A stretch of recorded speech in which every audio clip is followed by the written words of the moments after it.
వాహన రాకపోకలు జరిగేందుకు వీలుగా చేపట్టిన ఆ రహదారి పనులు నత్తనడకన సాగుతున్నాయి. నిధులు విడుదలైనా అధికారుల నిర్లక్ష్యంతో పనుల్లో పురోగతి కనిపించడం లేదు. రహదారి పనులు ప్రమాదాలకు కూడా కారణమవుతూ వాహనదారుల్ని ఇక్కట్ల పాలు చేస్తున్నాయి. కోస్తా తీర ప్రాంత అభివృద్ధిలో మణిమకుటంగా చేపట్టిన 216వ నంబర్ జాతీయ రహదారి అభివృద్ధి పనులు ఎక్కడి వేసిన గొంగలి అక్కడే అన్న చందంగా తయారయ్యాయి. ఒప్పందం ప్రకారం 2 ఏళ్లలో పూర్తి చేయాల్సిన పనులు ఇప్పటికీ పూర్తి కాలేదు. పశ్చిమ గోదావరి జిల్లా నుంచి ఒంగోలు వరకు సుమారు 392 కిలోమీటర్ల మేర రహదారి నిర్మాణం చేపట్టాలి. తూర్పు గోదావరి జిల్లా కత్తిపూడి నుంచి కాకినాడ వరకు రహదారిని సుందరంగా తీర్చిదిద్దిన పశ్చిమ గోదావరి జిల్లాలో మాత్రం పనులు నత్తనడకన సాగుతున్నాయి.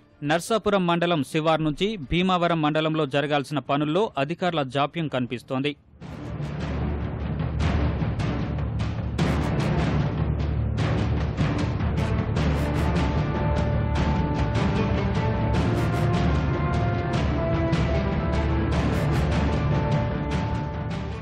రహదారి నిర్మాణం కోసం ప్రభుత్వం 217 కోట్ల రూపాయల నిధులు విడుదల చేసింది.